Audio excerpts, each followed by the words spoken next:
Agora o Henrique do outro lado, né? Ele vai apresentar os aspectos orientadores para a conservação e resposta a episódios críticos na hidrovia das Lagoas. Henrique Ilha, que é o chefe da Estação Ecológica do Itaim, também nosso colega aqui no PPGC. Muito obrigado. Obrigado ao Ícaro também por ter me convidado. A gente conversou um pouco, eu subverti um pouco, fiquei pensando o que poderia contribuir, né, no universo de tantas pessoas que estão trabalhando diretamente nesse tema. Então eu trouxe um caso que eu vivi diretamente. Onde é que está o... que eu vivi diretamente quando eu era chefe lá do Parque Nacional Marinho dos Abrolhos. Esse aqui? Como um caso, para a gente dar uma olhada rápida, como é que foi essa abordagem, né, para a implantação de uma hidrovia importante, né, com mais ou menos o mesmo tamanho, vocês vão ver, essa daqui. Na verdade é uma reimplantação, né, porque era uma região que foi um grande escoamento de minérios lá na Ponta de Areia, que descia de Minas Gerais e saía para o mundo. E depois falar um pouco das lagoas, para trazer um pouco de reflexão em relação a isso, né? Quais são as medidas e uma visão de gestor, já que aqui a gente bateu tanto nos gestores até agora. Mas acho que é interessante entender como é que pensa um gestor frente a esse desafio, né, de um certo incerteza e que dados devem ser coletados e como é que a gente deve tratar essas questões condicionantes, etc, continuidade ou não. Então essa espero que ajude. Caso 1, a hidrovia Caravelas, na Bahia para Aracruz, né, no Espírito Santo, também para lidar com escoamento de madeira para um porto de celulose. Então tem essa coincidência, feliz ou infeliz, né? Aqui que é no meio que é a luzinha. Tá.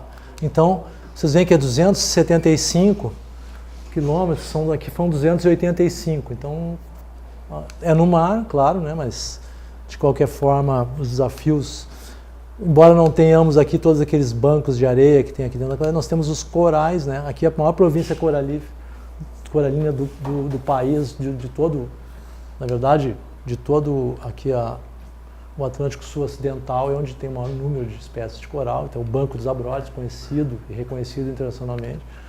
Então o desafio de como implantar esse modelo de escoamento de madeira, mantendo a qualidade ambiental de um lugar tão sensível em que a qualidade da água, né, responde a turbidez da água, influencia todos os processos vivos lá, a maior biodiversidade que a gente tem aqui na nossa costa. Bom, esses dados depois vocês vão ver mais detalhes, número de barcaças, né, tal. Mas basicamente é a mesma história de novo. Ó. A gente está vendo repetições, redução de custo, perto da base florestal, redução do tráfego na BR-101 que ligava aqui, né? Redução de emissão de CO2. Então, as justificativas econômicas e ambientais são muito parecidas. Tá? Aí o jeitão do navio, dos navios, né? Na verdade, os navios que separavam a parte de trás, a barcaça ficava vazia sem a parte de um navio atrás, bem interessante até essa solução. Fechados também, para evitar caírem, né, os laterais. Quais foram as condicionantes? Na época eu era chefe do parque, então além das condicionantes padrão, do termo de referência, nós tivemos uma série de condicionantes adicionais com muito foco na dragagem. Depois vocês vão ver um pouco as condicionantes relativas ao transporte também. Tá? Então, uma grande novidade, essas duas, talvez sejam as grandes novidades, né, seriam que nós criamos uma escala de risco relacionado ao nível de sólidos em suspensão na água, né, em que essa escala de risco avisava o nível crítico e o nível de suspensão das atividades, inclusive. Então a dragagem ela era suspensa dependendo do nível de sedimento na água.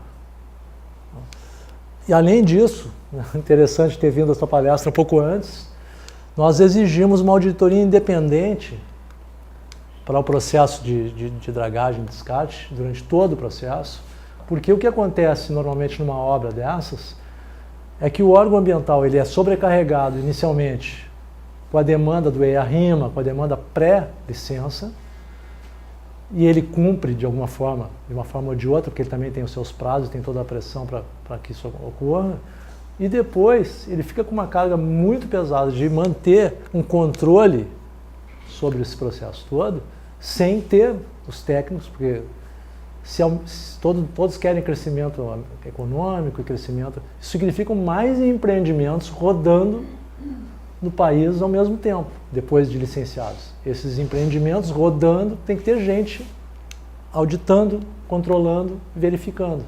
E o Estado não cresce desse jeito. Tem gente que acha que o Estado deveria diminuir hoje em dia, né? Que é caro manter o Estado, né? Só que, então essa é a conta. O que nós fizemos? A gente aceita que seja feito esse empreendimento, desde que essa carga seja repassada a quem vai ganhar recursos, dinheiro com isso. Então, foram contratados 3 auditores, 3 oceanólogos, e ficaram, até hoje, na verdade, estão. Isso foi em 2000, nós estamos em 2016. Tem gente auditando, com auditoria independente, que entrega os dados diretamente, na época, para o IBAMA, hoje para o ICMBio. Então, esse foi uma grande diferença na época, né? Uma época que a auditoria não era tão reconhecida, não existia, foi 2000 isso, que nos deu fôlego para trabalhar. Estou trazendo isso para a gente já ficar pensando, né? Precisa ter estrutura, precisa ter gente fazendo, não tem milagre. Não vai ser a estrutura do Porto que vai dar a resposta, não vai ser do SPH, menos ainda, nem da FEPAM. Então, nós também, como IBAMA na época, nós não temos estrutura para fazer isso. Nós temos outras coisas fazendo na vida. Então, contratem os auditores. Não permitia dragar em períodos de maior, onde o processo dinâmico já de ressuspensão e de espalhamento.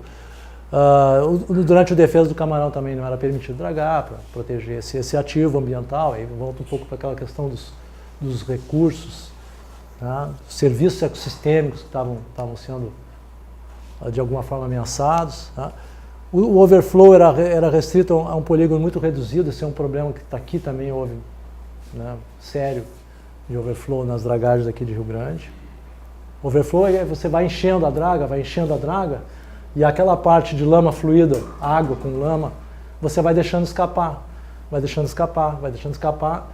para que fique uma lama mais compactada que vale a pena você levar. Então, ao longo da dragagem, você está devolvendo para o ambiente lama em suspensão. Então, isso lá foi evitado em sua grande parte, né? Já que a gente identificou desde o início que um dos alvos nossos de controle era o material de suspensão, claro, uma região de coral, a gente não precisa ser gênio, não precisou ter que fazer um estudo prévio para chegar nessa conclusão. Aí o jeitão do terminal, né? Também a passagem pelo manguezal aqui, teve que fazer um suspenso, né? Então ficou um dano menor, algum dano, claro, porque a luz também não passa, cria um problema. Ali a saída, ó, isso aqui foi tudo construído novo, para escoar. Aqui o canal que foi dragado e a área de descarte, na verdade bem próxima, né? 2 por 2 quilômetros. Quem trabalha aqui sabe que isso aqui é muito pequeno, né? Mas interessante também que, bom, foram feitos vários estudos prévios e tal, mas existia um discurso de que isso aí seria por um período. Nós íamos dragar uma vez, 2 anos, 3 anos, e o porto se auto-manteria, né? A gente ouve isso bastante nos portos, né? Não vai precisar uma nova dragagem, não vai precisar. Depois de um tempo, os fatos mostram que vai precisar uma nova dragagem. Eu estou trazendo isso justamente para a reflexão de quando a gente está propondo novas iniciativas, eu acho que faz mais sentido você pensar que as dragagens vão ser para sempre, dependendo, só vai haver diferentes intervalos, né, de tempo. Então nós temos que pensar nesse para sempre, onde é que nós vamos jogar o material e como é que esse material vai interagir e os custos disso, quem é que vai pagar, etc., do que nós mesmos embutirmos esse discurso de que as dragagens vão se auto-limpar depois de que as coisas... Não é essa a minha experiência, inclusive em outros portos, mas aqui, tá bom, era para 3 anos, nós estamos em 2017 e tem dragagem, tem auditoria. Né? Além disso, né, foram colocados, na época era uma novidade, nenhum porto fazia isso, inclusive aqui não fazia também. Né? Foram colocados os ondógrafos aqui, medindo várias, né, ondas, correntes, marés e turbidez principalmente. Nós temos muito interesse aqui na turbidez. O professor deve, se pegar esses dados aqui, professor, a senhora acho que vai gostar. 15 anos de dados de turbidez, ondas, correntes e marés. Deve ser bem interessante para rodar modelos numa região dessa, né, essa importância aí ambiental para o país. Mas a ideia aqui era que entre o local do impacto e os corais, né, aqui tudo isso aqui são bancos coralíneos, os mais importantes do país, nós tivéssemos as medições todos os dias. Então todos os dias eram retirados esses dados, né, 10 mil linhas de Excel, e aí o pessoal passava, os auditores processavam esses dados e nos diziam quais eram as médias, qual era a variância, qual era o estado atual dos sedimentos e desses outros elementos. Eu estava interessado muito nisso aqui, né? Porque nós comparávamos com a escala de risco, que eu vou mostrar aqui depois, para dizer se podia continuar a dragagem ou não. Então todos estavam muito interessados nisso, né? O empresário também. Mas a ideia era antecipar danos para esses ambientes aqui. Não contar mortos, mas fazer algo que o gestor ambiental, que no caso eu, né, pudesse dizer, vou parar a dragagem, antes de ter riscos para esse ambiente. E ao mesmo tempo licencia essa dragagem para que esse ganho ambiental, né, de ter menos gastos, menos caminhões, etc., pudesse também ocorrer.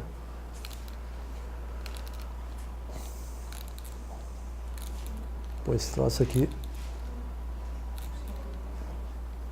Não, se você ameaça ele. Bom, aqui um jeitão da escala, né? Isso aí existia uma crítica que ela foi pouca campanha, a campanha muito curta para criar ela, e depois ela se mostrou fez muito sentido. Porque embora as campanhas foram um breve período, a gente foi conservador com a escala, né? Mas por outro lado, nós já tínhamos um histórico de sedimento na região. Então já existiam pesquisas anteriores que nos davam mais ou menos um baseline disso. E ela se mostrou muito útil e muito eficiente com o tempo. Então nós tínhamos níveis de alerta, risco iminente e até a paralisação. Porque aqui o operador ele podia tomar algumas medidas, né? Espaçar mais a dragagem, a deposição, né? Evitar o overflow, por exemplo, na área pretendida naquele momento. Né? Esperar passar uma tempestade maior, alguma coisa que poderia estar relacionada a isso e não tanto o material, a ressuspensão do material. Então a gente estava dando ferramenta aqui também, não só para o tomador de decisão, no caso do governo, tomador de decisão, operador da dragagem. Então foi interessante também ter essas duas vias para você entregar alguma ferramenta de decisão, algum refinamento, não ser só ou é 0 ou 1, alguma escala em que as pessoas tivessem alguma margem para ir se ajustando e de alguma forma conduzir o processo, levando as duas vontades para frente. Tá? Mas isso aqui tudo era baseado naquele relatório diário dos auditores, né? Que também subiam a bordo para ver se tinha overflow, apareciam lá do nada para ver o que estava acontecendo. Né? Então isso também foi importante para ir criando um sistema. Depois de muito esperneio, 6 meses, 8 meses, 1 ano depois, isso aí começou a rodar. Entrou no sistema da empresa. Né? E aí vai rodar, a empresa exige do cara da draga, entrou no sistema da draga e aí a gente teve uma vida boa depois de uns 2 anos de brigas e choradeiras e acusações. Tal. Então também tem essa fase, essa curva de aprendizado de todos nós também houve. Né? Então também não vou defender se já partiu rodando bem. Não. Né? Depois também teve outras, né, batimetria, para ver o que está ficando na área, como é que está se conduzindo a área de descarte, se está jogando ali, está ficando, não está ficando, para onde está indo, né? O que está acontecendo com esse material, até para avaliar depois novas áreas, o uso também da área, ele era planejado. Né?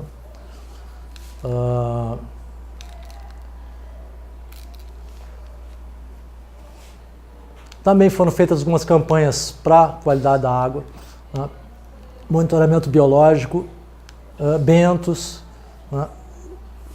Aí eu queria trazer uma questão. Algumas dessas, foi falado aqui, algumas dessas, até o Milton, foi bom chegar agora, algumas dessas levantamentos, eles vêm do protocolo, né? Eles vêm do protocolo de qualquer termo de referência, e o gestor, ele tem muita dificuldade em retirar alguma coisa dessas aqui, porque para ele retirar e ele debater com, eu retiro fitoplâncton, né? Porque eu não tenho capacidade de avaliar né? Se essa alteração aqui, ela realmente tem reflexo, a obra tem algum reflexo nessa alteração. Eu tenho que explicar para o cara que trabalha em fitoplâncton naquela região por que eu retirei fitoplâncton para o Ministério Público Federal, vendo sobre eu como gestor. Eu vou ter que explicar muito bem explicado.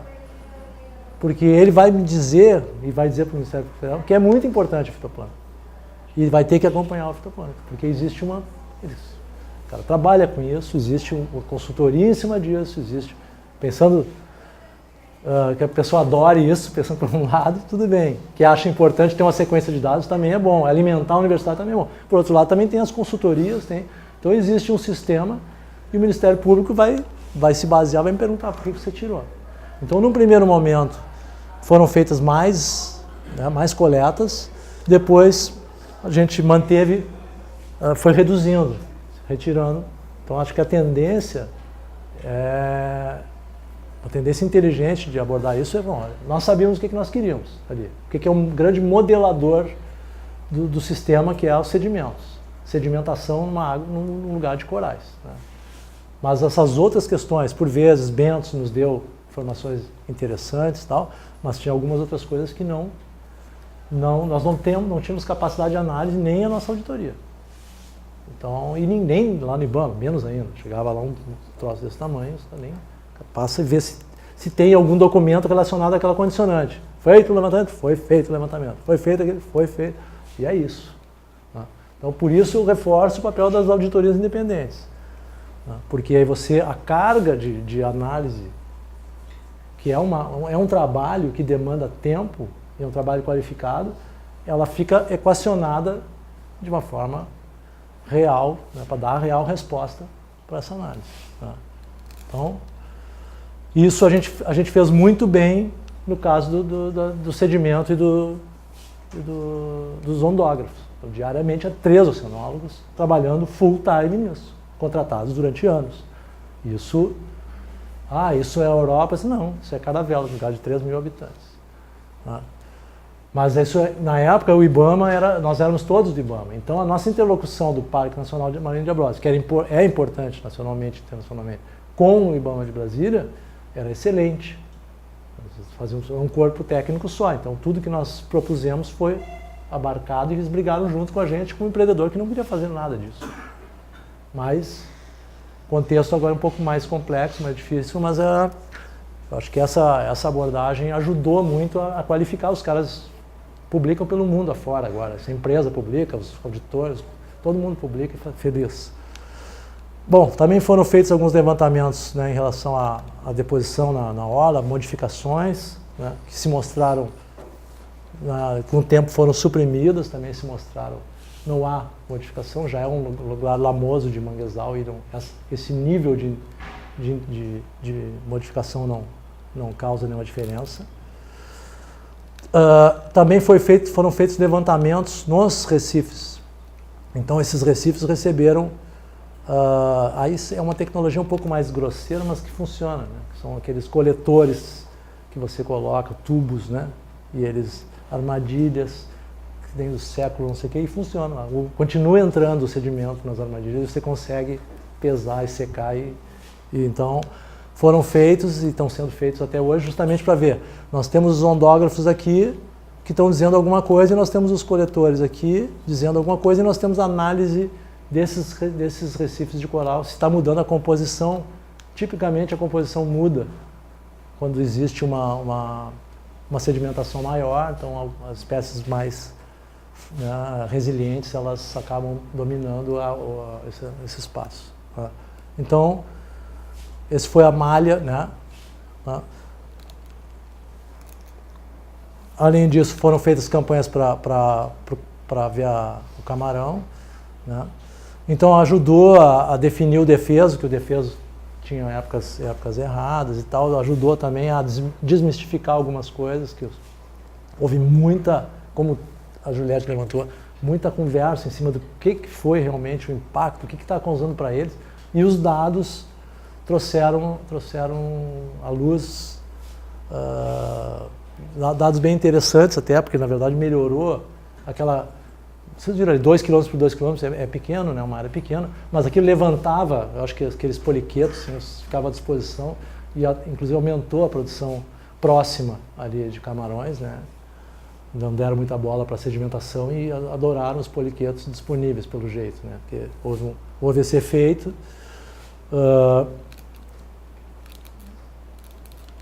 Aqui. Além disso, na rota, né, foi feito um estudo para a melhor rota, porque é uma área de baleia jubarte, né, uma área importante para a baleia jubarte. Então, principalmente em direção à Vitória, nós temos a maior concentração do Atlântico Sul, né, fora Antártica, concentração reprodutiva naquela... Então, a rota foi pré-estabelecida, a partir daí foi feito um estudo de alguns anos, né, teve até uma tese de doutorado para isso, para estabelecer onde era a maior concentração da baleia jubarte, e a rota foi alterada. Ao mesmo tempo, nas embarcações, até hoje são embarcados, então tem observador de bordo, né, justamente para avaliar colisões e monitorar impactos, né, porque tipicamente nessas embarcações de cabotagem, o pessoal joga coisas para fora do barco e não tem um cuidado, né, maior, caíam toras muitas vezes, então começou a se dar uma devolutiva para eles, o que pode ser feito, né, a gestão dos resíduos sólidos, avistagem de outros cetáceos, então trouxe dados e ao mesmo tempo qualificou o processo deles também de viagem, né, da rota de viagem. Tá?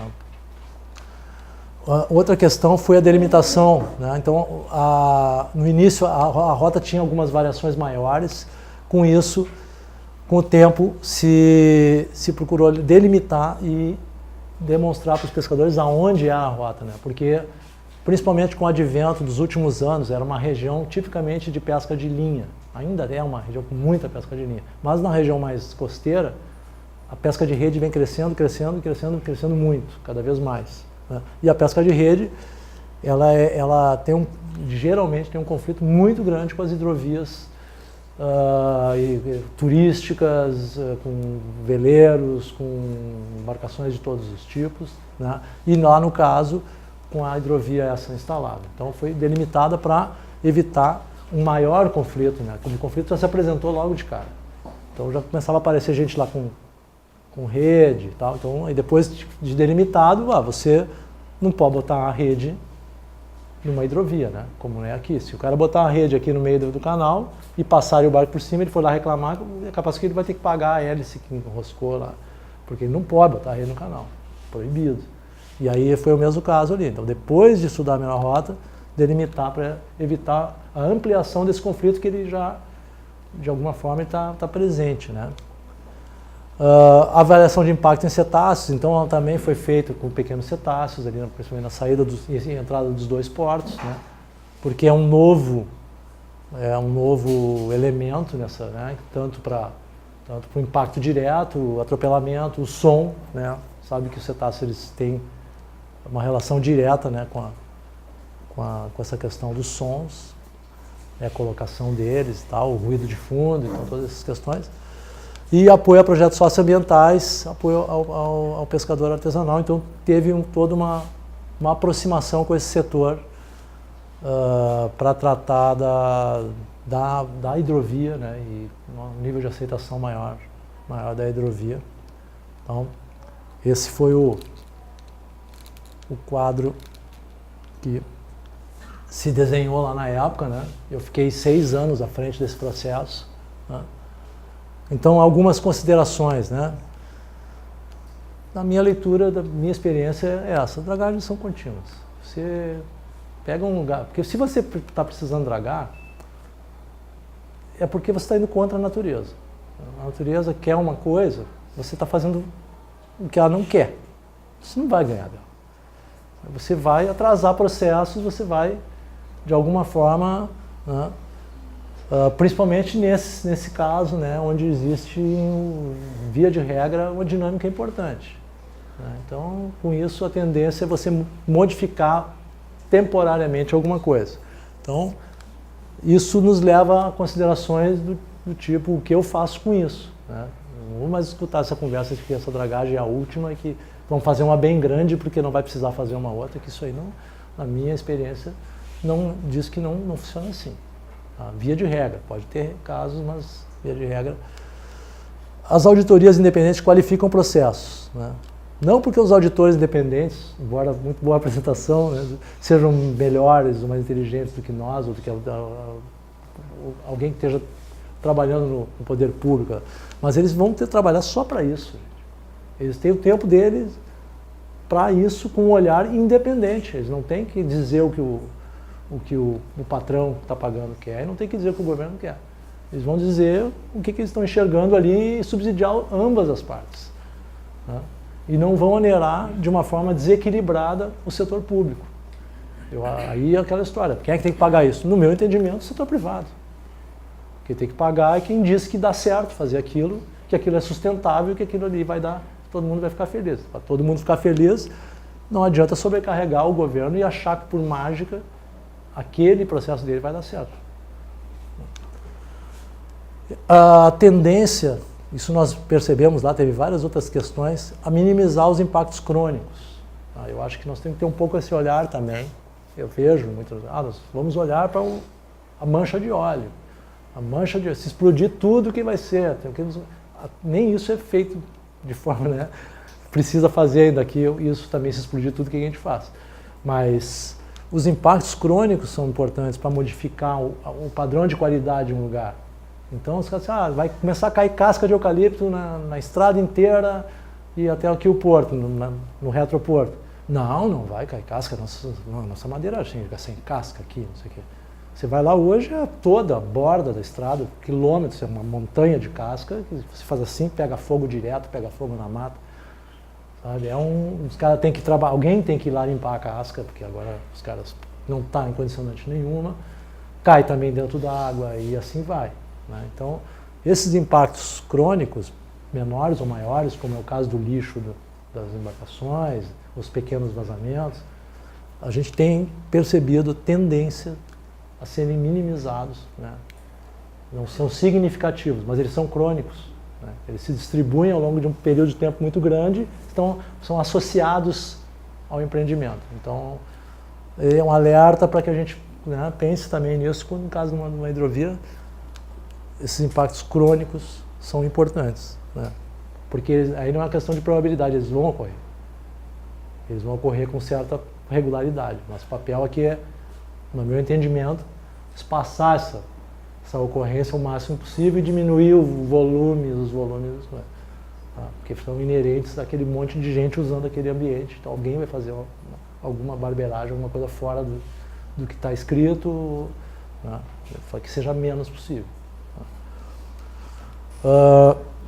Criar uma escala de risco, né?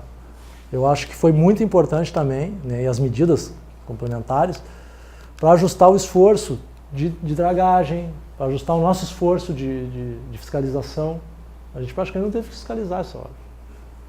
A gente tinha lá um quadro do lado de fora do escritório do IBAMA com os últimos dados todos de dragagem, em que estado estava hoje. Você chegava lá, essa dragagem está impactando, eu digo, vai lá no quadro. O cara lá olhava, tinha lá os gráficos todos, não sei o quê, onde é que estava, em que faixa estava, ele ia embora. Sabe? Então, isso nos ajudou muito, principalmente depois de passar da curva de aprendizado, em que as empresas e todo mundo viu que não adiantava ficar batendo, fazendo coisas que não... Então, acho que isso foi inclusive, e o início com o monitoramento mais abrangente e depois maior foco no decorrer. Um pouco por causa dessa cultura, né? Porque Brasília já vinha com termo de referência com 1000 coisas, a gente acrescentou coisas, a gente não tirou lá no Parque Nacional, a gente acrescentou eu trouxe mais do que a gente acrescentou aqui, porque tinha conhecimento de causa. Olha, você aqui tem baleia, aqui o coral é sensível a sedimento, aqui tem que ter cuidado com o bento, aqui tem o problema do mangue, aqui tem a linha de coral. Depois, com o tempo, a gente foi conversando, né, com o IBAMA e com o empreendedor, e o nosso ponto de vista é o seguinte: nós brigamos para manter isso que é importante. Nós temos agora uma agenda comum com o empresário. Ele quer diminuir as coisas inúteis, nós também. Porque senão nós vamos perder credibilidade no processo. Um monte de coisa inútil, você está no meio ali, parece que é tudo inútil também, né? É mais um inútil. Então, a gente, não, vamos separar. Mas, nós não temos condições de analisar o fitoplâncton, porque isso tem outras questões envolvendo que nós não vamos ter como responder. Então, a gente acha que tem que tirar o fitoplâncton. E aí, com o tempo, começou a reduzir, e isso também melhorou a qualidade da nossa relação institucional ali. Né? Então, eu acho que é interessante também isso, criar uma agenda comum, né? Entender também um pouco qual é o papel do gestor nesse negócio. Aqui a gente tinha uma oportunidade também de gerar dados, né? Tinha alguns dados já conhecidos e tal, e o cara foi lá, disse que dava para fazer ali, que não ia haver impacto. De alguma forma ele também tinha que provar, né, que não haveria impacto. Ele tinha que provar. Como não tinha, não é que nem aqui, tem dados maravilhosos, né, em outros lugares do Brasil, mas aqui especialmente, né, já tem uma base muito grande de dados. Então, lá, em outros lugares do Brasil também se vê isso. Você vai lá, não tem quase nada de dados, você quer fazer alguma coisa, você vai ter que estudar mais e provar por A e por B. Então, acho que eu quero migrar para essa tua proposta, Milton. Acredito, gosto muito, inclusive o governo federal está fazendo isso agora nos planos de manejo também, com base ecossistêmica e minimalista, e com a cabeça de que nós vamos ter poucos recursos sempre para medir coisas complexas e sistemas abertos. Mas então nós temos que ter inteligência nesse processo e priorizar. Priorizar é dizer não para um monte de coisa. Tá? Então a gente fez isso lá, não com essa qualidade que, como você me demonstrou, não foi desse jeito, foi intuitivo. Foi intuitivo. Não, a qualidade, o que eu levanto assim de coisa boa, foi que a gente teve um olhar muito importante do que era importante. E isso ajudou muito, fez toda a diferença. O que não era importante, a gente estava mais inseguro, entende? Justamente porque se não é a tua área, como é que você vai bater de frente, né? Então, tem um pouco isso aí. Para cá, na verdade, aí não é um caso. O que é a vivência que eu tenho ali, porque nós temos é um caos. Está mais para um caos do que... Aquele é um caso que eu vivi. Esse é um caos. Pegar um chimarrão... falar um pouco da Lagoa Mirim, depois é só uma reflexão. Eu estou sempre tentando trazer essas reflexões para o caso aqui da Lagoa dos Patos. Então, essas questões eu acho que ajudam, né? Porque justamente foi a encomenda, né, do Ícaro. Tá? Um pouco da lagoa, né? Então, aqui a Mirim, a Mangueira, aqui está o Taim e aqui a Lagoa dos Patos. Né? Esse sistema todo, né? Mas agora aqui já vai ajudar. Porque aquele ali está meio... Posso apagar assim? Pode. Tá. Bom, tá aí o sistema, né? A pessoa já falou tanta coisa, então eu já vou logo andando. Mas aqui a gente também já vê que tem essa questão de ser binacional, né? Que é a fronteira. Tem só esse pedacinho, depois vocês vão ver por que aqui. Sentido das águas. Esse aqui, essa lagoa, ela vem nesse sentido aqui. E essa lagoa preferencialmente vem nesse sentido, né? Já deu para ver que de vez em quando a coisa inverte. Invertia mais antes da eclusa, mas agora separada por uma eclusa justamente para fazer um grande reservatório para transformação nessa grande província de lavoura irrigada de arroz aqui, né? Que é talvez o principal motor da economia aqui da região, de toda essa região.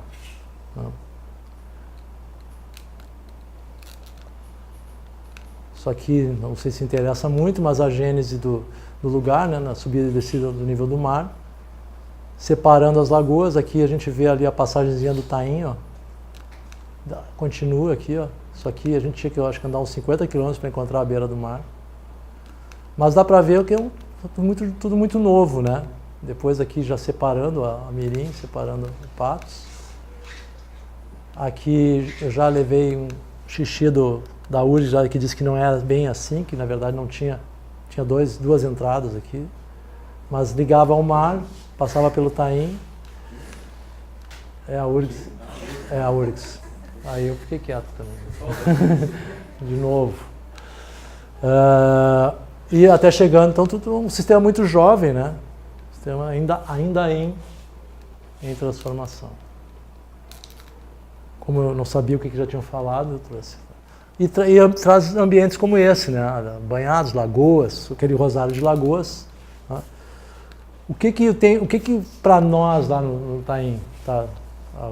Eu soube que na Antártida está tudo pronto, está tudo licenciado. No ano passado a gente perguntou para o IBAMA como é que está, porque nós não fomos ouvidos ainda, e vocês vão ver depois que nós teremos que ser ouvidos nesse processo de licenciamento.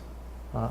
Passa na nossa zona de amortecimento e nós seremos ouvidos ou antes de licenciar, ou o Ministério Público vai obrigar o licenciamento a voltar atrás para a gente ser ouvido. Ou seja, nós vamos ser ouvidos. Para nós está em estudos. Tá? Existe o interesse internacional, já foi falado muita coisa aqui, então, né? Tem o canal natural já existente, tem a questão da eclusa. O que eu acho interessante também? Nós temos uma baixa ocupação urbana nesse ambiente aqui, toda a volta, né? E muito da agroindústria e pesca. Então, o olhar tem que ser também bastante voltado para essa questão aqui. Né? Não só em relação a eventos de alta magnitude, mas como os crônicos. Né? Vou explicar um pouco rapidamente. O que tem de importante essas lagoas? Tem áreas de importância biológica extrema. Se você entrar lá na portaria do MMA, você vai ver que são as áreas de maior importância. Tem várias dessas áreas nas bordas dessa lagoa, em banhados adjacentes. É uma reserva da biosfera da Mata Atlântica. Possui várias áreas de importância internacional para aves aquáticas. Né? Foi um inventário que foi feito pela ICN.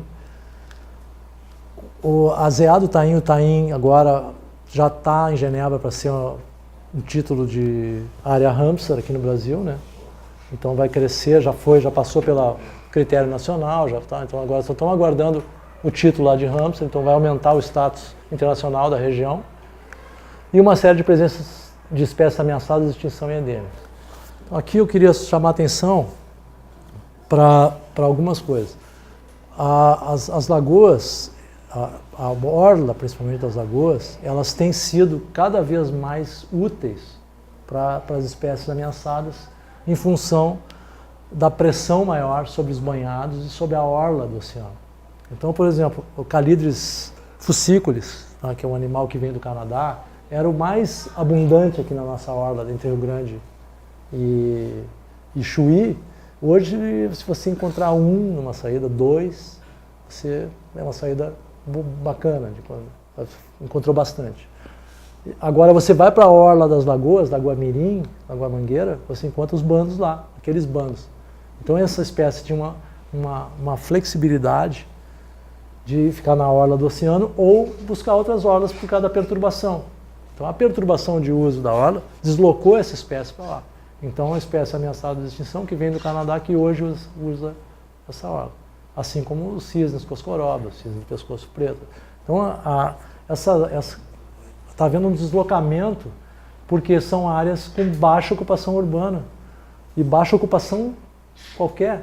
Você não tem ninguém andando de carro lá, de jipe, tem um tio lá, uma vez um cara a cavalo, peão de fundo, é difícil de chegar lá. Tá?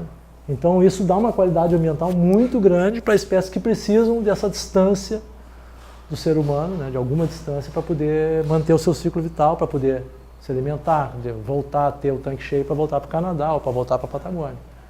Então, esse é um olhar diferenciado que é um novo fator. É bom, que bom que a gente tem aqui no Rio Grande do Sul Para algumas espécies, para outras isso não é possível, tem espécies que não conseguem fazer isso, tem que ficar aqui na orla.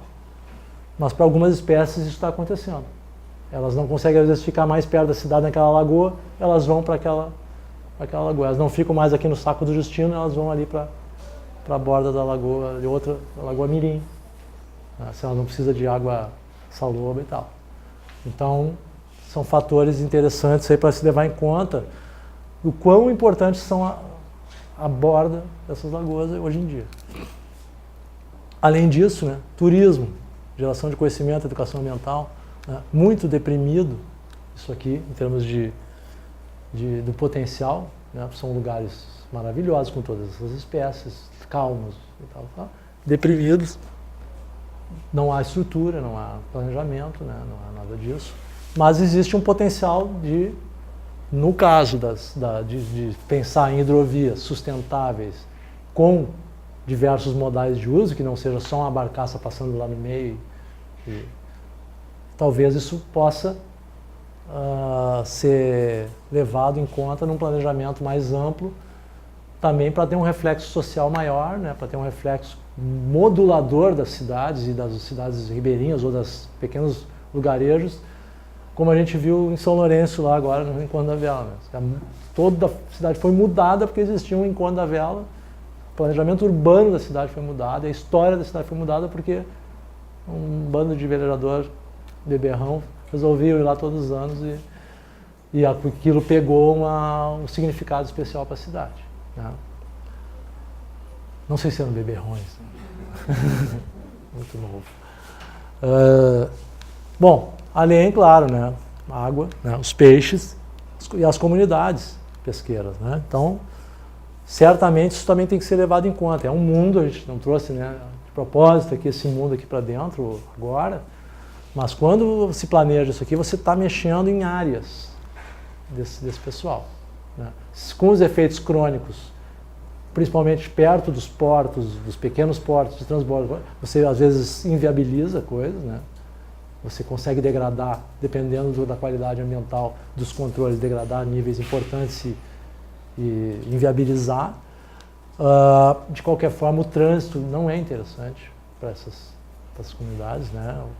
Então, tem que haver algum olhar sobre esses aspectos aqui, principalmente nessas lagoas onde a rede, aqui é uma lagoa que se pesca de rede, aqui no Baixo Estuário ainda tem a rede fixa, nos outros lugares todos são redes de quilômetros. Esse é o panorama que você vai encontrar em todos os lugares, são redes, são quilômetros de redes, e em direções de acordo com a vento, a coisa, que o cara acha que vai ter peixe e tal, não sei o quê. Então, isso de alguma forma tem que ser levado em conta para desenhar possíveis braços laterais, acessos, né? Pensando só na hidrovia, se for pensar numa espinha de peixe aí que vá mobilizar um pouco a costa e com outras atividades. Né? E inclusive lá no caso do canal, né? Conservação de mananciais para abastecimento e irrigação. Então, pô, aqui, essa aguinha aí, né? O guia do nosso chimarrãozinho aqui de Rio Grande, tá ali, né? Tá ali no São Gonçalo. Então, essa hidrovia, ela tá passando do lado da tua torneira. Tá passando do lado da sua caixa d'água, se você mora aqui. Então, eu como cidadão ficaria bastante exigente quando eu pensasse nesse circuito aí, né, e nos estándares de segurança, principalmente naquela região ali. Todas as luzes vermelhas estariam acesas ali para mim naquele lugar ali. Então, e para a irrigação. Já para o arrozeiro, as luzes vermelhas se deslocam para próximos de todos os seus pontos e números, né, Paulo? Não sei quantos tem na Mirim, daria para na Mangueira, 39, e na Mirim deve ser, sei lá, 70, 80 pontos de puxada de água com dessa grossura, mangueiras e tal. A vocação transformada da água, quer dizer, a água está vocacionada para o uso terrestre, vocacionada para alimentar uma indústria que traz, né, potência financeira para toda essa região e alimenta todos nós aqui, quem gosta de arroz. Né? Então são pontos importantes. né, a ser levado em conta. Quando é perto, eu coloco os crônicos junto aqui. Sabe? A qualidade da água também é importante. Quando é mais distante, aí eu acho que o crítico, né, que é o óleo. Né? Se der um evento de óleo importante, que pegue 10 bombas dessas aí de janeiro, aquelas colheitas, aquelas áreas, elas estão inviáveis. Os caras vão ter que parar e torcer para chover. Né? Porque tem toda uma receita de altura, de arroz e tal, não sei o que diz a lenda que tem que ser seguida, né? Não sei se acho que alguém experimentou não seguir, mas acho que depois de apanhar muito e perder muito dinheiro, acho que o pessoal já deve estar... Morreu. Deve estar já tendo... Morreu, esse cara morreu. Esse que tentou? Tá, então, tá aí, ó. O André que não me deixa mentir sozinho. E como espaço para discutir a gestão, aprimorar a produção sustentável. Então, são espaços interessantes porque são multiuso. Né? Então, nós vamos trazer mais um tensionante aí que eu acho que é importante levar em conta no planejamento. Aqui um pouquinho do jeitão de algumas áreas. Ó. Isso aqui é a fronteira Uruguai-Brasil. Tá? Parte sul lá. Tá? Santa Vitória do Palmar, aqui está o Chuí. Aqui. Tá? O Chuí? Ali onde não aparece o Chuí. É que aí era Zona Franca e tal. Ilha de Taquari, tem esse recorte aqui, que ficou a Ilha Brasileira e tal. Essa aqui faz parte da Estação Ecológica do Itaim. Então toda essa região aqui, ela está sob a nossa jurisdição. Né? Vocês veem aqui os pontais, ó, área de relevante interesse ambiental, Pontal de Santiago e dos Latinos. Né? Então são áreas importantes, que já tem um marco legal e que tem que ser levado em conta quando for se trabalhar a hidrovia. Né? Depois a gente tem aqui a Estação Ecológica do Itaim, aqui a Reserva Biológica do Mato Grande, ó. Então aqui vai passar a hidrovia aqui do lado. Aqui. Isso aqui é um banhadão, né, na beira. Então qualquer coisa que aconteça aqui pode inviabilizar a vida dessa unidade de conservação, que é a reserva biológica, né? Uma categoria mais restritiva que a gente tem aqui dentro do país. E aqui tem uma zona de abastecimento. Então essa aqui é uma unidade que tem que ser movida. Aqui tem luzinha vermelha também. E aqui é a nossa torneirinha, né? Botei exatamente no lugar aqui, mas é por aqui. É mais para cá, né? Aí tu tem 60 km de banhado, né? Que é o São Gonçalo, né? Sim, sim. É aqui assim, por aqui, né? Tá. Mas é aqui, tá? 60 km deve dar aqui assim. De qualquer forma, corre aqui assim, né? Tá. Então, o nosso canal da nossa água. Então, essas questões, aqui é a Estação Ecológica do Itaim, ó. A ilha e a Estação Ecológica.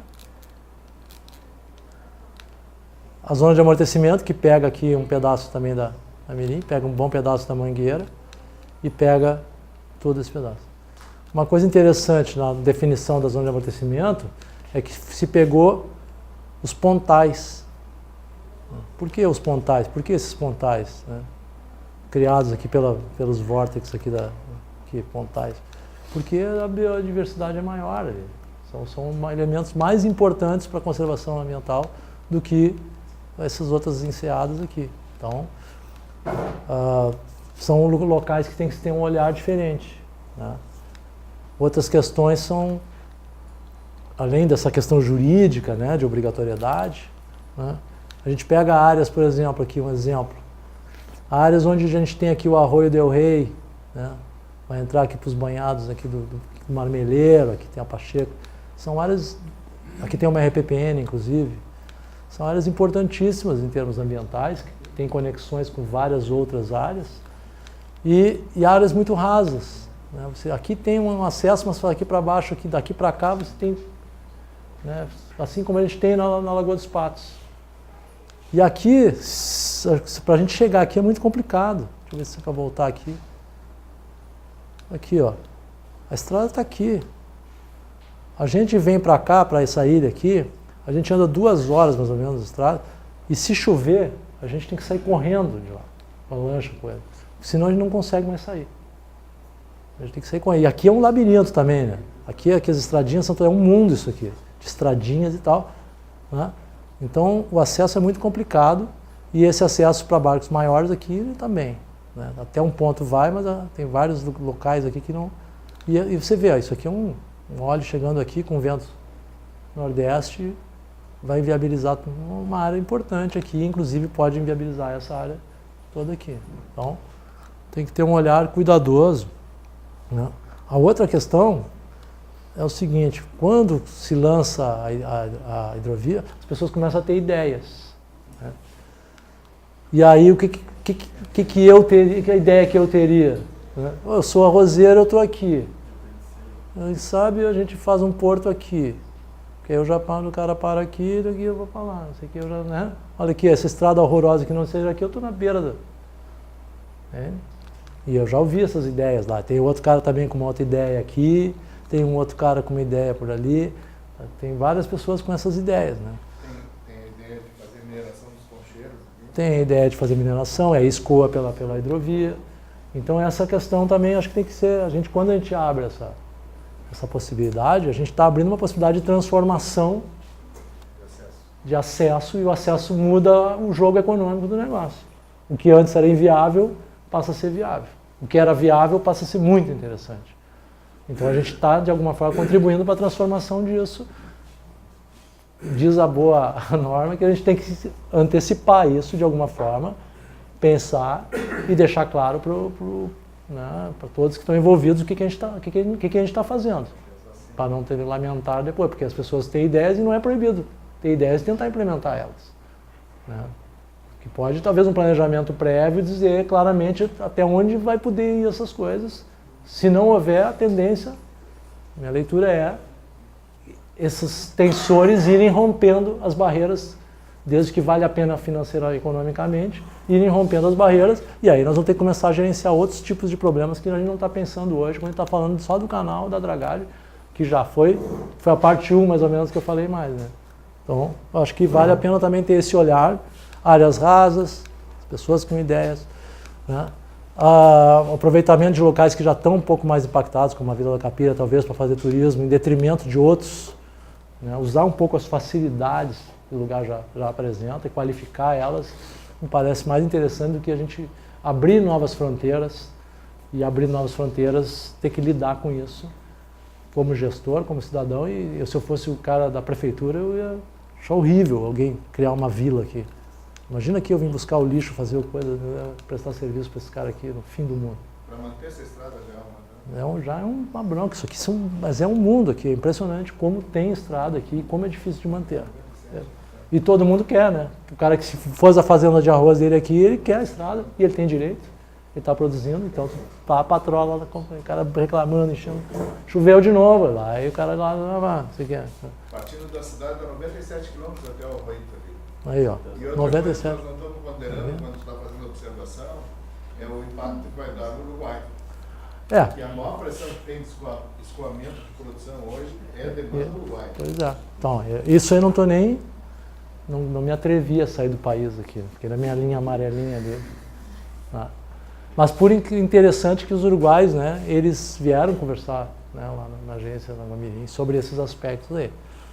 Então, assim, um panorama de que áreas ambientalmente sensíveis e protegidas existem aqui, né, e existem também, tem ali o Delta do Camaquã, nós temos uma série de outras áreas importantes, né, além dos marismos aqui, que a base, né, ecossistêmica aqui de todo esse baixo estuário, ainda temos essas outras áreas que são áreas que fazem toda a diferença, né? São as áreas que fazem a diferença, né? As áreas mais rasas, as áreas mais pristinas, né? As espécies ameaçadas que usam essas orlas, usam os banhados e usam as APPs, né? Então os serviços ecossistêmicos dessas áreas, elas mantêm essas espécies. Então eles têm que ter esse olhar no planejamento.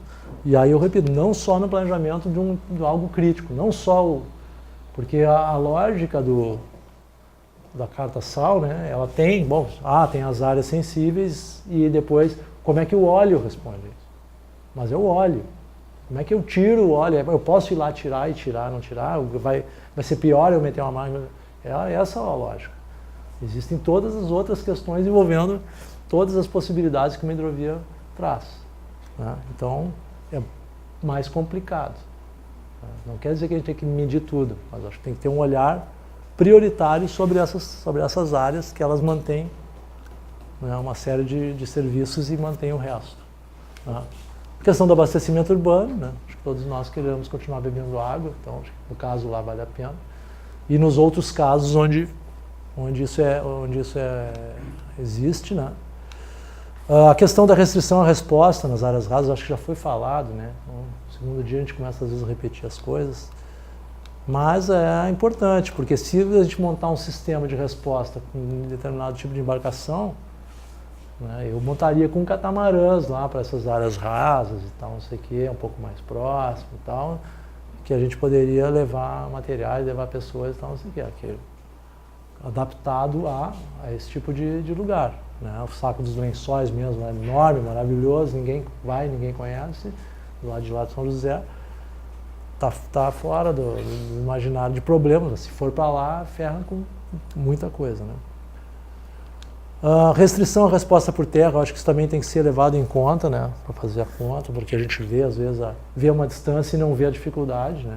Né? Bota no mapa, são 60 quilômetros. Muitas vezes são 60 quilômetros muito difíceis de transporte, trator, alguma coisa assim. Então, acho que tem que fazer esse equilíbrio, conversar talvez na gestão, né, no momento de planejar com os gestores locais, com a prefeitura, com quem trabalha ali, vai te dar algum subsídio dessa questão. Bom, novas iniciativas, manutenção para sinalização e tal, a gente viu. Né, e agora a gente passou na hidrovia, velejando lá para Porto Alegre, vê a boia da entrada de Itapuã, as duas vermelhas estão de um lado, está faltando a outra, apagou a não sei o quê, o tempo todo é isso aí. Então, tem que fazer direito, né? Porque isso aí ajuda muito aos acidentes, prevenir-los ou causá-los, se não houver duas. Não, ali você te ignorou. A gente chegou, viu a boia das duas vermelhas de um lado, bom.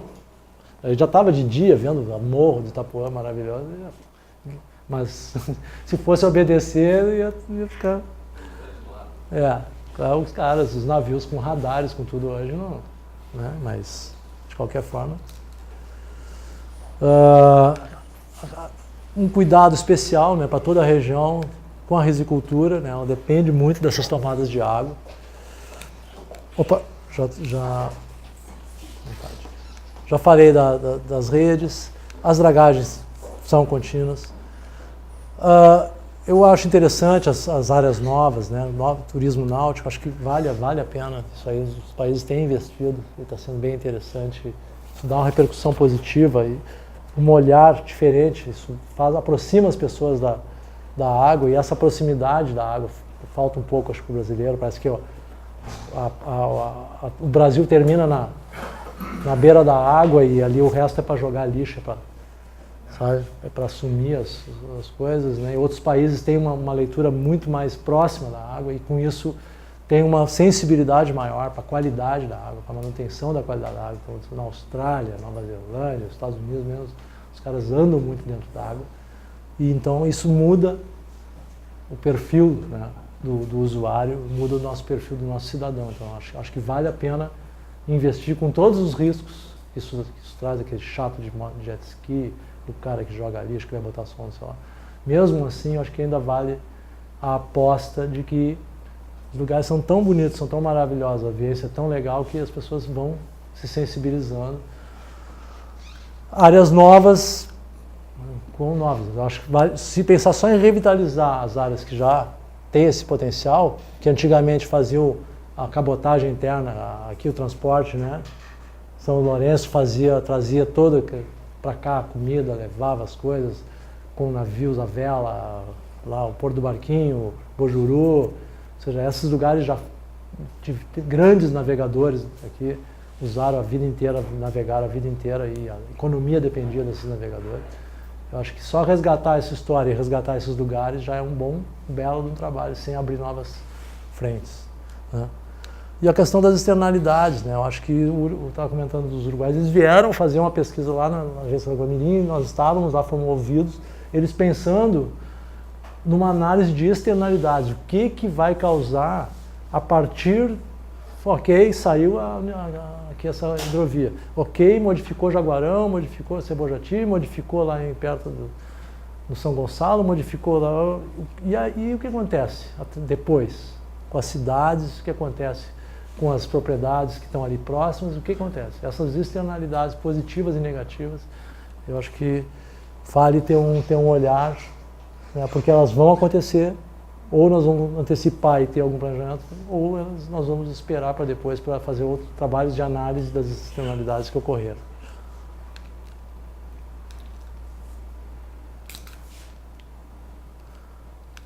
Uma coisa que me chama a atenção também é essa questão do impacto contínuo, né?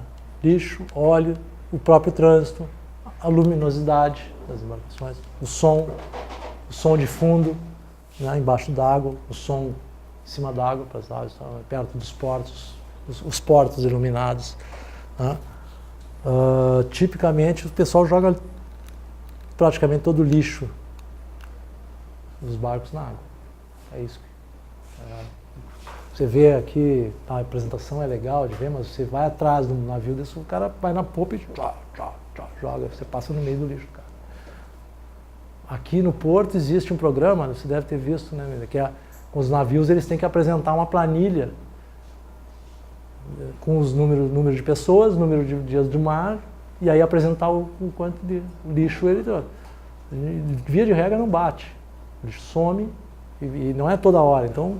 Pessoas, por que tem lixo em toda a costa aqui? Da onde vem esse lixo? Vem dos navios de pesca e dos grandes navios. Tem lixo lá na frente do Taim, lá, 120 quilômetros daqui. Tem lixo lá no Albardão. E lá não tem nada, não tem uma cidade. Você vai para dentro do Taim, o que falta na paisagem? Lixo. Não tem nem nada. Não tem um pet. Fica até, se precisar de uma garrafa pet, você vai se dar mal. Né?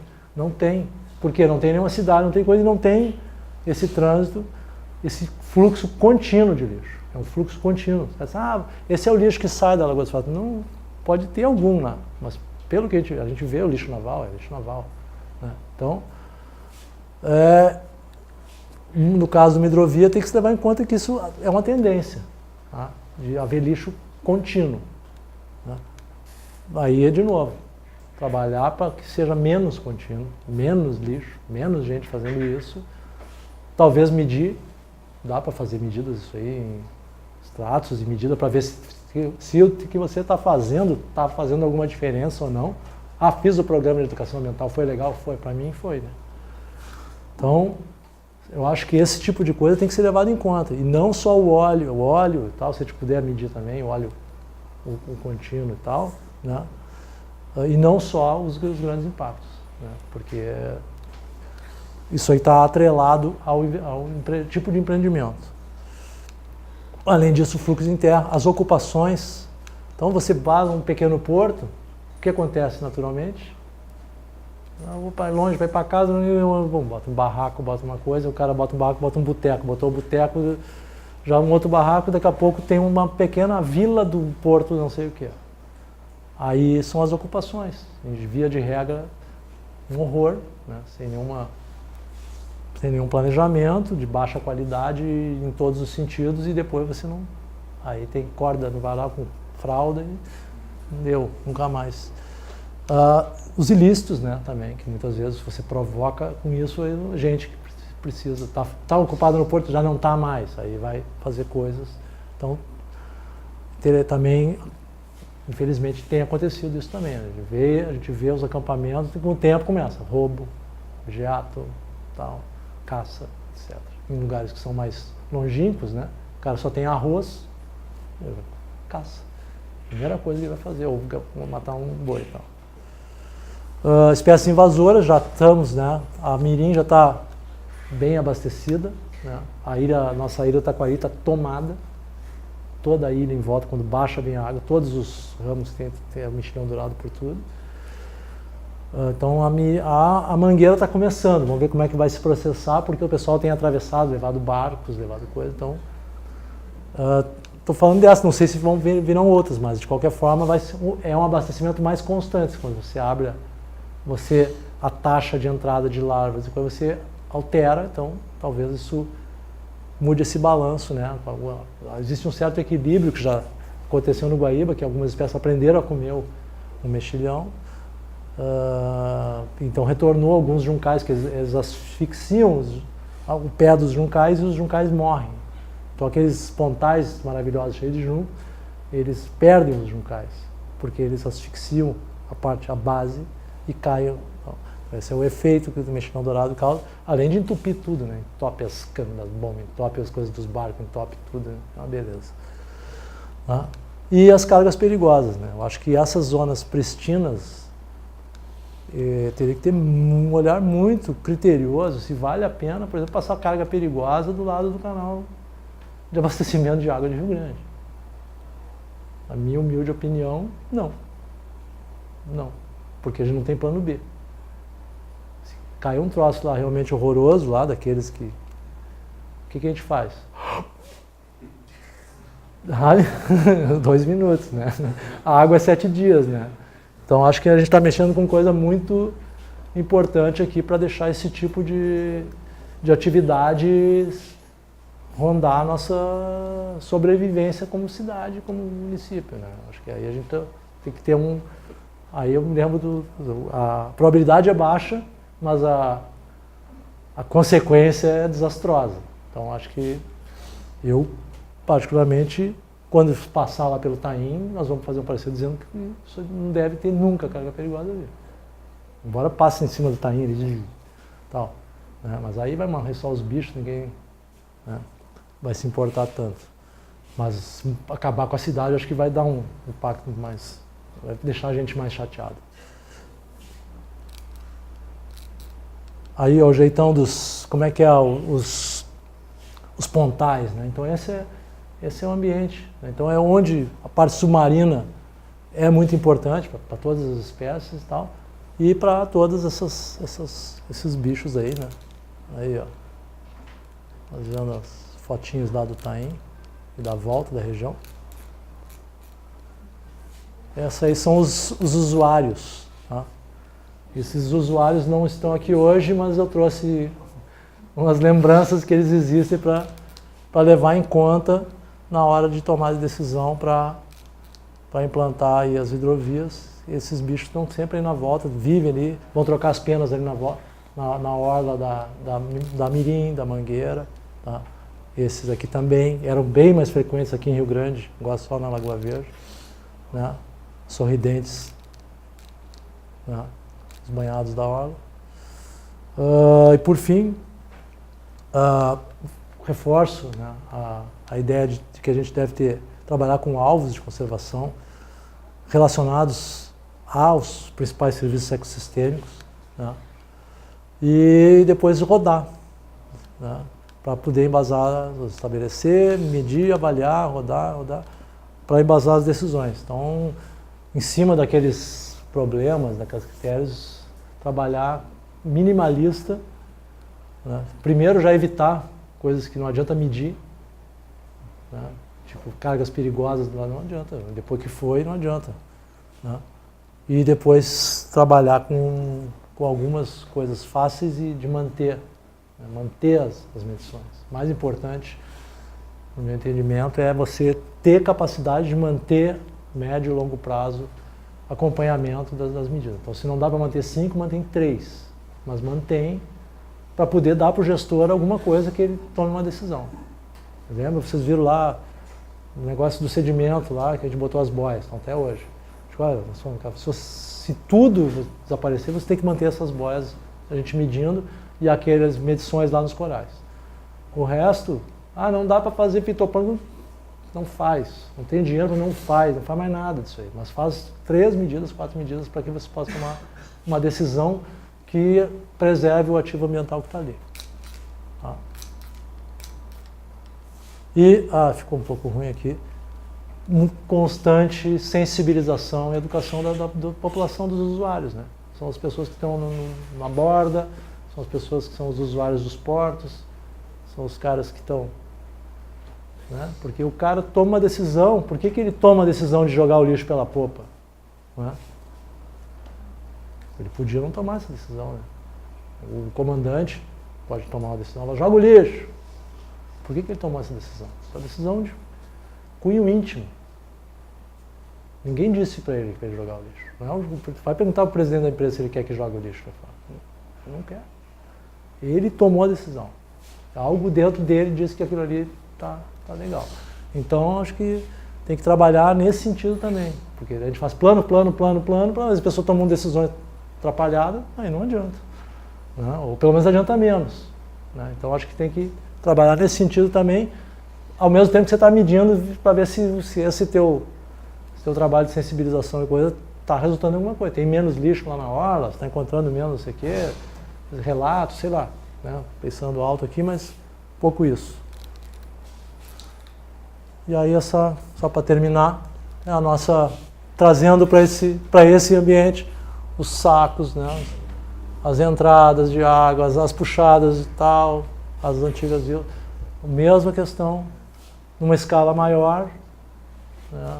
Trazendo esse rebatimento aí para a gente poder fazer um planejamento que dê para acompanhar depois e leve em conta essas questões. Era isso. Obrigado.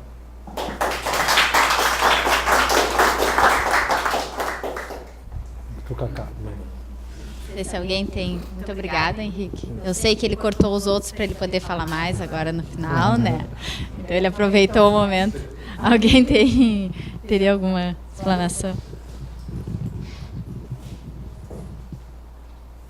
Boa tarde, eu sou a Virgínia, eu trabalho na HSul, DENIT, que não é quem está fazendo licenciamento pelo DENIT. O licenciamento da hidrovia da Lagoa Mirim é feito em Brasília, porque o órgão que está fazendo licenciamento é o IBAMA, pelas competências do órgão, licenciamento na sede. Mas acompanhei em algum momento já avançado, o estudo já estava pronto, tem LP, foi expedida em 2015. Não sei se ela foi renovada agora, porque ela vencia em fevereiro de 2017. Eu também tenho opiniões pessoais, não estou representando aqui o órgão nessa fala. Na sua opinião, a Lagoa da Mirim já não é uma hidrovia? Outra pergunta. Aí, pessoalmente, você acha que não é viável? E aí pode ser para mais pessoas quiserem. É um debate que tem lá com o IBAMA. Quem é o responsável pela operação de uma hidrovia? Quem arca com a operação, com os programas de acompanhamento, quando tem um porto, o porto tem interesse, o porto tem retorno financeiro daquilo, paga. Ou não, se julgar que não está compensando, vamos fechar aquele cais e não opera nada lá. Agora, numa hidrovia, uma hidrovia como o Rio Madeira, 1.000 quilômetros, quem custeia isso, que no benefício, quem promove a dragagem é o DENIT, mas quem tem o benefício depois não é DENIT. Não sei quem na sua opinião, é o responsável pela operação e, nesse caso, pelos cuidados ambientais que vão ocorrer durante a operação de uma hidrovia. Você disse, abastecimento de água, tem que ter muito cuidado. Quem vai ficar cobrando esse cuidado?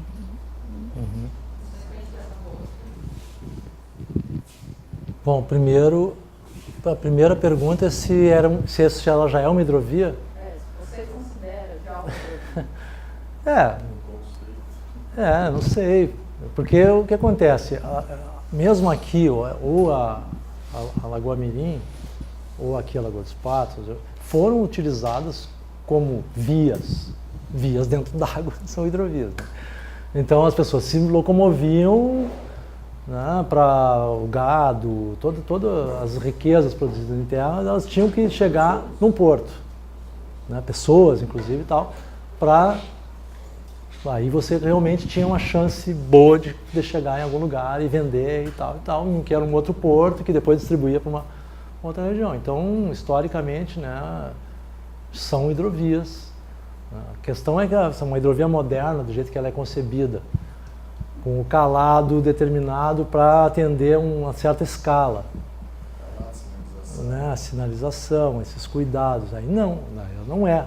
Ela é um projeto de hidrovia, né, que eu acho que eu tenho que olhar o projeto para ver se ele está... Agora, se é viável, se não é viável, tem que ver, que o diabo se esconde nos detalhes. Né? Então, se nada dessas coisas forem pensadas que eu levantei aqui agora, eu vou levantar formalmente. Né? Se isso vai ser ouvido ou não. Quando a gente era IBAMA todos, era mais fluido. Né? Mas, de qualquer forma, eu acho que quando eu estou levantando essas questões, eu não estou levantando essas questões para a conservação do meio ambiente. Claro que o nosso negócio é a conservação do meio ambiente. Isso aí é uma segurança ambiental para todos. Segurança ambiental para o cidadão, segurança ambiental para o DINIT, segurança ambiental para o operador portuário, segurança ambiental para todos. São fatores de segurança ambiental. Então a gente tem que, de alguma forma, ter responsabilidade, né, multa para chegar em algo que traga essa segurança ambiental. Quem vai pagar? Quem se apresentar como empreendedor, a princípio, né, se o DINIT se apresenta como o órgão que quer a licença, ele tem que mostrar para o licenciador que é viável a obra. Se ela é viável, ela tem... Se você quer fazer uma casa e você está me apresentando um projeto, diz, olha, eu só tenho uma coisa, eu não tenho dinheiro para fossa, eu também não tenho dinheiro para, sabe, só uma parte do telhado e vai ficar um tempo sem telhado. Eu digo, bom, então você não tem a ligação elétrica, é um gato que você... Aí você, mas é que vai vir uma tia morar comigo, então, você me apresentou, você tem que me apresentar tudo. Sabe, a parte ambiental da casa, que é a fossa, que é tal. Então, só grosso modo, né? Então, eu sei que as coisas, no caso de uma hidrovia, é um pouco mais complexa, mas é muito parecido com uma rodovia. Né? Rodovia o DINIT apresenta, e aí o órgão ambiental. Tudo bem, mas agora tem o Profas lá que vai resolver tudo. Mas, de qualquer forma, essa é a lógica, né, do sistema. Assim, como é que o mundo está andando e o Brasil está resolvendo as coisas já é um pouco mais caótico. O Ideia Fixa aqui vai levantar de novo. Não, mas era uma sugestão, né? Nem questionamento, mas as tuas considerações.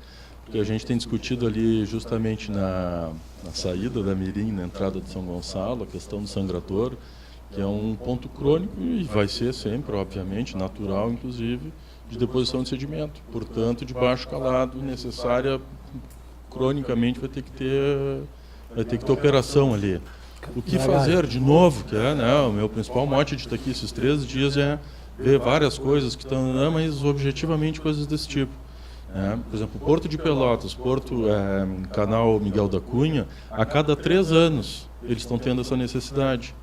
Então já nos dá um time da coisa, a cada 3 anos tem que ter dragagem.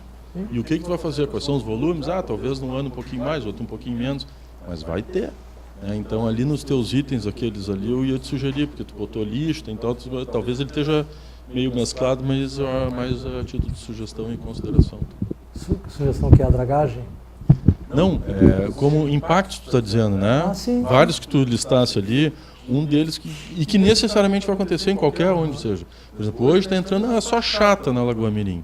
Pois é, mas foi dito mais cedo aqui, são 3 metros de diferença de calado. Cara, 3 metros de diferença de calado é tudo. Então, onde hoje ela está com um X, em vez de dragar só 1 metro, tu vai ter que dragar 4, porque quando inverter o vento, aquilo vai baixar 3 metros, cara. Entendeu? Então, é uma coisa que eu desconheço, né, os estudos de impacto ambiental, etc e tal, mas é uma coisa que tem que pensar, porque quem vai aportar para fazer um porto lá no Cebojati, como está sendo colocado, ele vai querer firmeza no tráfego. Tá, e aí? Virou o vento, agora tu espera 15 dias porque tem a previsão de virar e tu pode sair. Não, né, cara? Então, por isso que eu digo, não é uma pergunta, é mais um comentário, uma sugestão que eu acho que é uma inserção a fazer. Eu acho que, bom, uma questão que eu levantei ali que é isso, as dragagens são, minha leitura, constantes. Tudo depende só de um período de tempo, distância entre uma dragagem e outra. Uma questão que é relegada, acho que talvez no segundo plano da dragagem, é onde colocar ou bota fora. O cara pensa muito no canal e pensa pouco no bota fora. As dragagens que eu acompanhei, você vê o canal, e o bota fora. O bota fora é... Aí o papel do gestor e coisa é pensar junto com o cara, bota fora, e aí vai afastando dos principais ativos e bota num lugar menos pior e torce para que dê tudo certo. Então eu tenho visto isso aqui, foi um típico caso assim que eu acompanhei bem no início, né? E era muito perto, era cheio, aí foi se empurrando, uma negociação, uma dificuldade, né, de entendimento e tal, não sei o que. Nesse lugar aí, teria que dar um olhar mais refinado ali, porque de um lado você tem uma reserva biológica que você não pode nada e não suporta, né? Botar dentro d'água, diretamente ao lado ali, né? É bem complicado, qualquer vento traz de volta. Então, tem que avaliar. Até essa questão da viabilidade, né? Que a viabilidade vai muito pela tipologia. É viável para alguma coisa de 1,5 metro de calado. Para 3 metros, será que é viável? Né? Então, aí daqui a pouco, mas então não é viável para os outros, aqueles produtos que a gente quer bom, mas aí então você tem que invente algo que viabilize, né? E que seja viável ambientalmente para todos nós. Não, eu particularmente só um comentário. Sou a favor das hidrovias. Sabe? Quando a gente vai para a Holanda, vai para a Alemanha, vai para as coisas, você fica, nossa, uma baita de uma situação. Hidrovia, ferrovia, e aí o pessoal, o cara de carro só passeando, curtindo, sem aquelas cargas, aqueles negócios, é ótimo. Por exemplo, essa hidrovia de Aracruz ali, tirou 100 treminhões por dia. Treminhões é aquele que tem 3 por dia. Eu fazia o circuito para Vitória, antes era um horror, acidentes, horrível de pegar. Pegava 3 treminhões da tua frente, nunca mais você passava, você ia até Vitória atrás do cara. Pô, não faz sentido esse tipo de carga por via rodoviária, né? É ruim para a gente, para o país, para todo mundo, qualidade de vida do país, né? Então, sou a favor. André Oliveira, presidente do Comitê Mirim São Gonçalo. Fico extremamente gratificado com a tua fala e estou muito preocupado com essa questão da hidrovia, porque a gente sabe que de fato ela existe e ela tem seus limites em termos de calado, mas há um desejo muito grande da viabilização dela. Para ter ideia, nós estamos tendo dificuldade até para acesso para batimetria mais atualizada, né? A gente tem dividido essa dificuldade, estamos resolvendo, mas eu tive lendo o RTVA, esse que foi feito pela Ecoplan, e eu achei ele muito deficiente do ponto de vista técnico. Assisti a 3 apresentações, fiz algumas perguntas que a gente chega até a ficar constrangido de fazer a pergunta, porque fica difícil formular a pergunta dentro daquele contexto turbilhonado que se faz, e mesmo em audiências públicas, uma coisa assim, sem ir a fundo. E aí um dos parâmetros claros a gente está preocupado porque nós vamos ter que otorgar isso. Passa pelo comitê isso. Então nós estamos dispostos a contribuir com a máxima brevidade possível e contemplado, Ícaro, por estar por aqui, apesar do monte de compromissos que nós tínhamos, que nós mudamos a agenda para estar por aqui e dizer que nós estamos muito a fim de atuar em conjunto. Você sabe que o espaço do comitê é um espaço aberto e tem a FURG que tem representação, e tem muitas pessoas aqui que têm representação lá. Eu acho que a gente tem que trazer isso para dentro do fórum, onde a gente vai fortalecer a pauta e fortalecer as ações, tanto de desenvolvimento como de proteção, né? E eu estou apavorado com a qualidade do RTVA que foi feito para dessa ELP, entende? Então, EVTA. Esse eu nem conheci. Eu nem conheci esse. Então, se a gente puder trocar figurinhas e puder conhecer mais, até fazer seminário, porque para mim parece que está bastante maduro, que daqui vai sair um encaminhamento de fazer um seminário ampliado. Tem a questão do projeto de pesquisa, que sem dúvida é o objetivo, mas eu já quero declarar aliança para a gente fazer um seminário de fôlego né, aliado aí ao Porto Rio Grande, a SPH que está vindo para cá, ou seja, exatamente, porque na verdade é o seguinte, na hora que tu sai ali para dentro da Lagoa Mirim, já não é SPH, já é o órgão federal, o DENIT. Nós temos uma coisa crítica, é uma hidrovia, tem uma barragem reclusa, né? Tem uma operação diária lá, passa 40, 50 barcos por dia, de pequeno e grande porte para a navegação da Lagoa Mirim.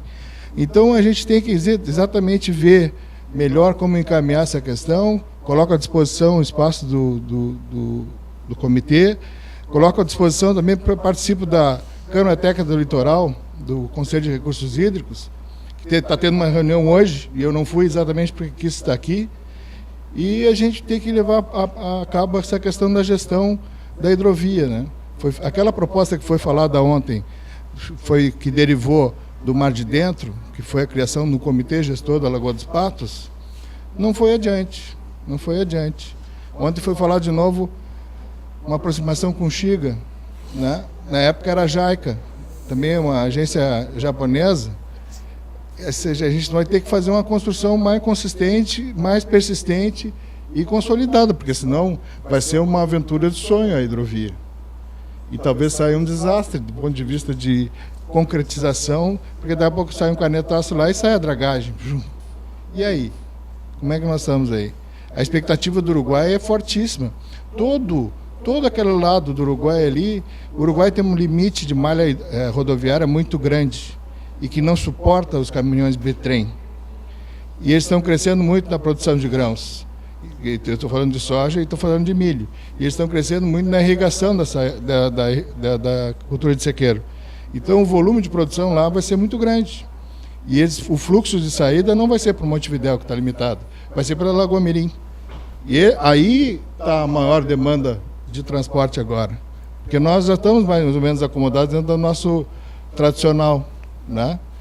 Então, eu estou muito preocupado com isso, coloco à disposição o comitê.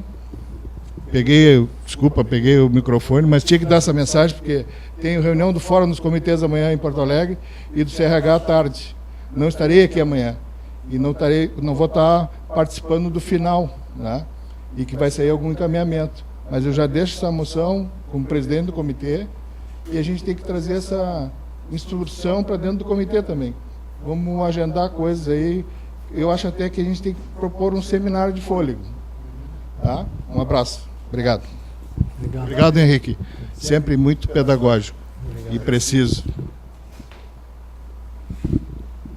Mais algum questionamento? Não só um comentário, é mais um vídeo pensar aqui, né?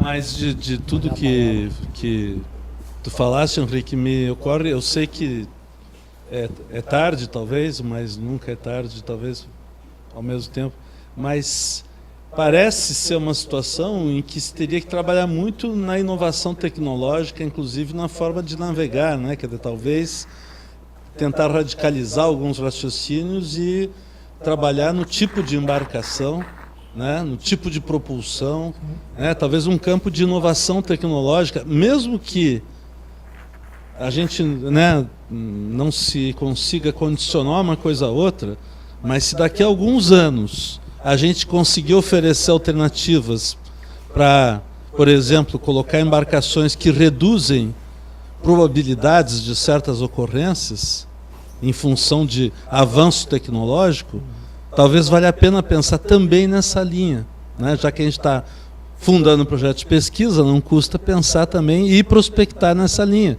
né? Porque tem muitas das questões que foram levantadas estão ligadas a um padrão técnico, né? Combustível, forma de propulsão, lixo, etc. Então, de repente, vale a pena pensar também em abrir essa linha, que é, em certo sentido, mais radical, mas, ao mesmo tempo, ela concilia com os objetivos do desenvolvimento pela via da inovação técnica. Não sei, é uma coisa que me ocorre pensando em todos esses condicionantes que eu concordo que têm que ser olhados e estruturados para a gente diminuir a margem de incerteza, né? Um complemento rápido. A conveniência do perfil da nossa frota hoje não atende ao perfil de carga para o uma análise assim preliminar de um altamente terrestre, quando muito irrigante. Não vejo um perfil de frota suficiente para isso. Ou seja, vai ter que haver muito investimento nos armadores. Então esse conceito tecnológico é super convergente. Quando tu faz um barco, tu põe milhões ali. E isso tem que ser bem pensado, bem dirigido. E é esse sentido que a gente tem que trazer o pessoal da indústria e do transporte para vir para esse processo. Mesmo o pessoal privado que está hoje na Lagoa dos Patos está pedindo muito investimentos para capacitação e qualificação tecnológica da hidrovia. E não está sendo atendido. Tem toda essa instabilidade política, o próprio gestor muito enclausurado em si mesmo. Acho que tem muita coisa para evoluir, né? Então, e está para já isso, não é para daqui a pouco não, é para já. Tem que, vindo a SPH agora, com a proximidade que nós estamos, nós vamos ter que ter essa frequência de troca exatamente para propor soluções inteligentes, convergentes, e vou resgatar o Lauro no primeiro dia, né? Vamos conversar com os russos, né? Vamos conversar com quem faz e botar ele dentro da articulação do processo de construção de solução, porque os problemas podem ser levantados e serem estudados de forma sistemática, educativa e, do ponto de vista de resposta econômica, sem nenhuma dar resultado, né? Eu acho que é dentro mais ou menos da convergência que normalmente eu vejo o Henrique pautar as coisas nos espaços. Parabéns também pelo trabalho lá em Abrodes, não tinha detalhes. E mesmo que te falte as condições, a criatividade, o envolvimento das pessoas que estão comprometidas com o processo, leva à qualificação dele, né?